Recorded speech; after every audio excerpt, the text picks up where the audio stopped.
لا ينفع مال ولا بنون إلا من أتى الله بقلب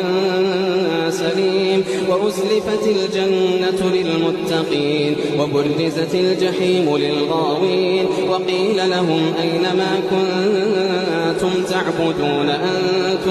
وقيل لهم أين ما كنتم تعبدون من دون الله هل ينصرونكم أو ينتصرون فكبكبوا